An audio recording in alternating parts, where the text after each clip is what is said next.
Hi everyone, this is just a short lecture on the U.S. In the 20s and 30s. We're going to talk about the Great Depression and sort of the evolving relationship between government, corporations, or sort of the economic sector, and social welfare. So most people know that the stock market crashed in 1929. Hoover was president. 1931, 1932 were probably the worst years of the sort of Great Depression. And during that time, unemployment was sort of disastrously high. One of the things that the U.S. government did to sort of attempt to keep people employed was to really beg corporations to keep people employed.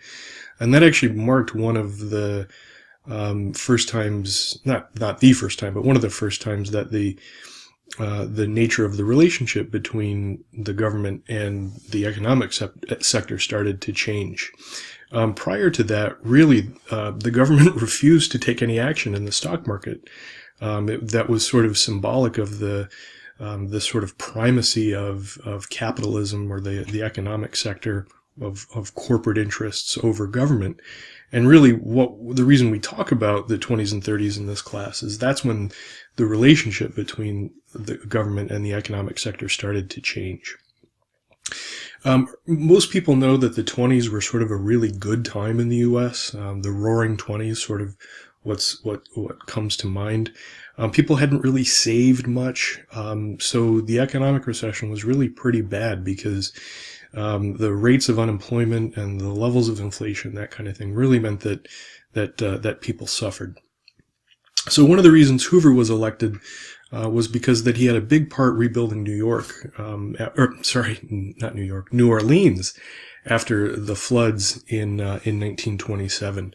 And actually, we're going to talk about sort of the way the next slide here, the way Herbert Hoover was sort of living social work values prior to the time social work values were articulated. So first and foremost, Hoover was part of the Republican Party, and the Republican Party was responsible for emancipation in the century prior in the U.S. At some point, the ideals of the Republican, what were known then as the Republican and Democratic Party, shifted, and we'll talk about that later on in our course. What's troubling about government calls for corporations to keep people employed was that they essentially didn't work. The belief was still that corporations were sort of, and the economy was sort of superior to government, and that the market would take care of itself. And increasingly what we see during this time is that the government needs to take more and more drastic actions to intervene in the economy. We don't necessarily consider those things radical at this point, in the 21st century, but at the time that was a pretty radical step. It was innovative, it was new, and like I said, it sort of represents the changing nature of the relationship between the economic sector and the public sector, the government sector.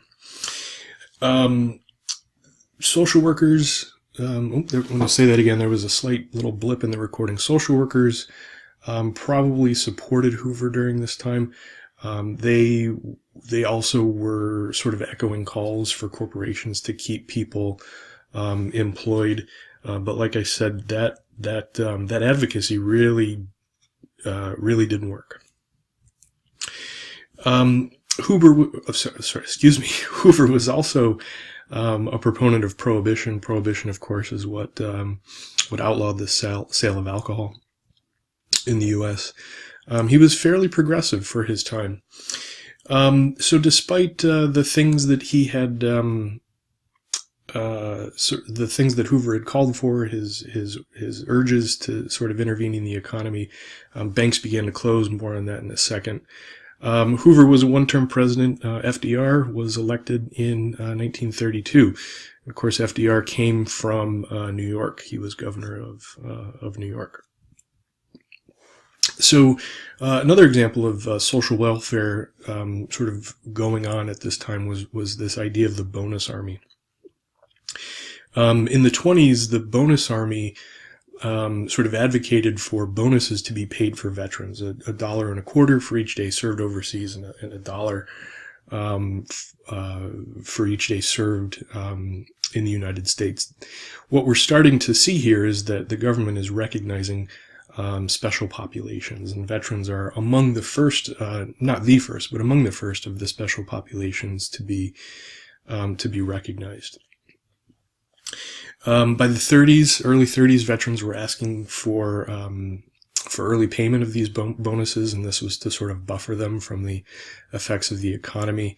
There was significant public action or sort of advocacy on the part of veterans that year. They marched to Washington and sort of camped out. That was known as Hooverville, obviously because President Hoover was in office at the time.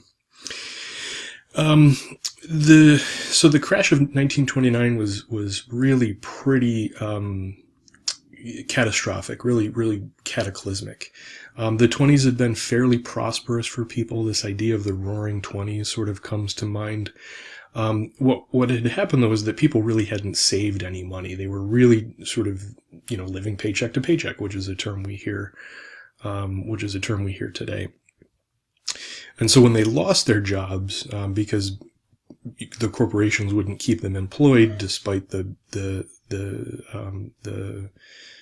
calls from government and social workers to do so, they pretty quickly became indigent because that source of income was gone and they had sort of no savings. Remember, at this time, this is before Medicaid, this is before Social Security. So people who were dependent on family members, like the elderly, like the sick, like children, were sort of especially vulnerable at this time. Let's talk or spend a few minutes talking about banking. So banking at this point is unsecured. There's no FDIC. Some states like Kentucky actually have no functioning banks. And it was actually feasible for people at this time to sort of lose their money because a bank could simply go out of business, and that meant that any money that you had on deposit there would have simply gone. Remember, the FDIC, which protects our deposits even today, doesn't exist yet. This is one of the things that emerged as a result of the sort of banking collapse. So at this time, banks are not sort of regulated by any external overseer. They're not regulated by the government. And remember, this is because the sort of economy is viewed as more superior or more important than the government. We're in a time of sort of social Darwinism. We're at a time when we think the market will take care of itself and all of the people who participate in it. So most of us know at this point that banks make money through interest, right? They can loan that money out. You pay for that money. And that's the profit that sort of goes to pay for the business of the bank and then pay interest on deposits that are there. This is all sort of foundational information to understand what a bank run is. So a run on the bank or a bank run is simply when people would show up to a bank and demand that the bank liquidates their accounts. They give me all of my money that I have. And that is sort of symbolic of what was really the sort of the catastrophe going on in the economy. If there are a run on the bank and people withdrawing their money, the bank has no money to loan to other people, ostensibly people who are running businesses or starting businesses, and essentially the economy can't expand at all. And so a run on the bank is really symbolic of this sort of rapid contraction of the economy. The historical record suggests that the run on banks was so bad that the U.S. was on the verge of becoming a barter nation. So that means that money wouldn't have been used to pay for goods and services. People would have had to exchange other goods for goods or services for goods and vice versa. There is, if you've ever seen the movie It's a Wonderful Life, there is an example of a bank run in there. And that always, there's a lot of interesting things in that movie, but that's always one thing I point out because most of us, if we've seen that movie, have some idea of what a bank run is. Couple of pictures here. I'll let you sort of review those on your own time. So during this time, one of the things we see sort of as a result of bank runs really is banking legislation. And this is the first time that the government asserted sort of its supremacy over some sector of the economy. So we see the relationship between government and business, or government and corporations, government and the economic sector starting to change. The FDIC was established. The Banking Act of 1933, also known as Glass-Steagall, was passed in 1933. And one of the things that FDR did was he declared a bank holiday. And that essentially closed banks, not for good, but it closed them, so it meant that the bank run was stopped. And this was really a very short-term, very proximal assertion of sort of government intervention. And this is where we start to see the government saying, hey, I have some responsibility for the functioning of the economy. What that's really indicative of is what I've written here in this first bullet point. A nation needs a banking system to really have an advanced business sector. So the government thought to itself, hey, we are justified in regulating the banks because that helps to ensure the economy can function. So moving on. So FDR was governor of New York. Sorry, there was a little blip there, so I'm going to say this again. FDR was governor of New York prior to becoming president. He would use many of the same sort of public works programs that he used as governor of New York that he would use as president. FDR had been Assistant Secretary of the Navy during World War I, so he went from sort of federal service in the Navy to governor of New York and then back to federal service as president. There's an interesting story about Al Smith that I'll let you read there on the slide. So this idea of relief programs was something really that FDR championed. Remember, he's taking over the economy in 1932, which is sort of the height of the Great Depression. He's taking over for Herbert Hoover. And really what the government is saying at this point is that, hey, we have some responsibility for guaranteeing some minimum standard of living. We're not really sure what that minimum standard is yet. But we'd better do something because things are pretty bad and the market isn't sort of taking care of people. Relief programs included things for food, oftentimes works program that would sort of employ people who had been laid off for jobs. We don't really see anything with housing yet, but this idea of a public works program that's going to provide food and a job for people is sort of an interesting innovation that we see expanded as time goes on. We actually during this time see a pretty severe impact on people who had to consume services from relief agencies. They oftentimes had to sort of develop this thing called a beggar's attitude, which is sort of to acknowledge how many mistakes they'd made and sort of how impious and how ashamed they were of having to take aid. And that's sort of an unfortunate reality of the way the relief system has been shaped in our country. Moving on. Food stamps in the 1930s, that obviously was a public works program that would have provided food for people. A couple of other pictures there for you to look at. In 1935, the Social Security Act was passed. It's essentially the bill we know today that provided care for people who were aged. The history of the Social Security Act is fairly typical. I've listed the people who supported it on the previous slide. It was introduced in the House in 1935 and in January of 1935 and passed in April of that year. Excuse me, it was passed by the Senate in June of that year and then signed by President FDR in August. There are actually videos that you can search for if you're interested in seeing them. Social Security actually did a couple of things. It provided some employment insurance, provided benefit for old age, it provided benefit for disability, it provided survivor's benefits. So if you had been married to a person who had then died, there was a payout not only to cover death expenses, but also to cover people who hadn't worked during their lifetime.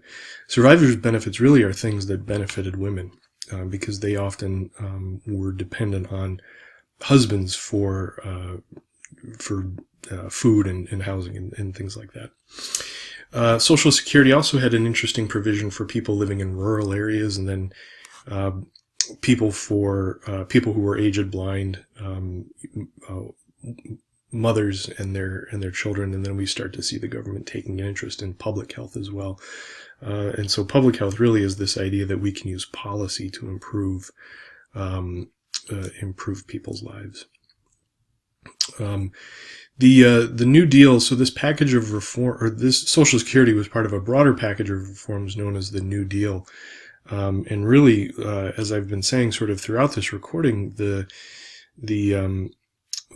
big theme of this part of American history is that the government starts to say, hey, we need to regulate the economy, and we need to regulate businesses, corporations, so that the economy can be functioning. And that was really a shift in the way people were thinking about the priorities, or what was more important, either the government or the economic sector. And so it was hardly surprising that the New Deal and sort of everything that was attendant in it was criticized pretty roundly.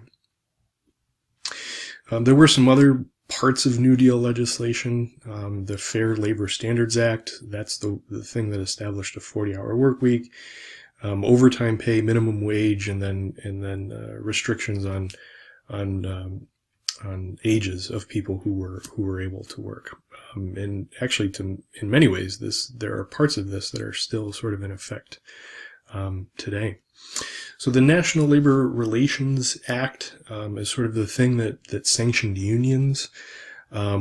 Unions are sort of an important feature of the economy that lets workers sort of collectively barter for better wages, better working conditions, certain benefits, and that kind of thing. And one of the important things that the National Labor Relations Act did was actually prohibit any retaliatory action on the part of employers after unions did something. So this actually said even if there's a strike, employers can't punish workers. This is a good example of sort of workers' rights. So Harry Hopkins, or Harold Hopkins, was known as FDR's relief czar.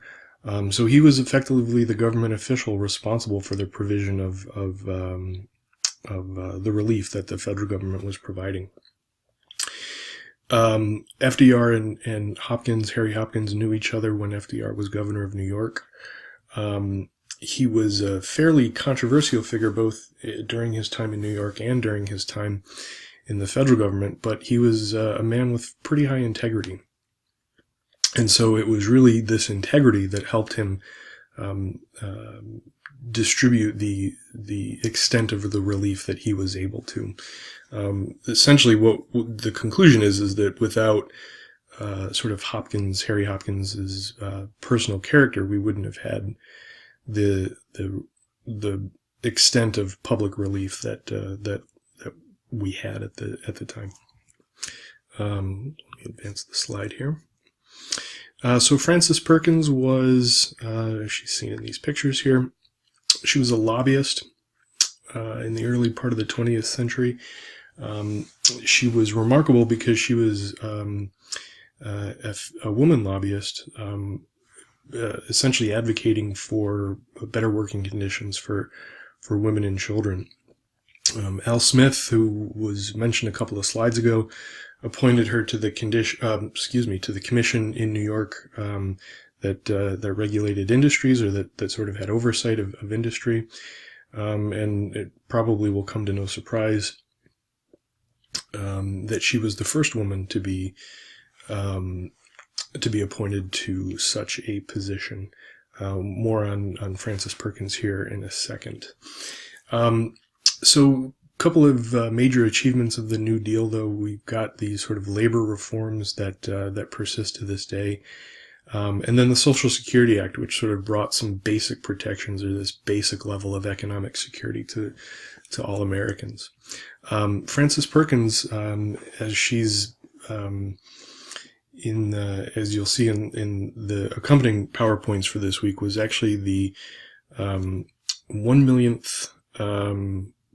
I think I misspoke a second ago. Let me just correct myself. Frances Perkins was the 6 millionth person to get a Social Security number, and that's sort of symbolic of the reforms that she helped to usher in to the U.S.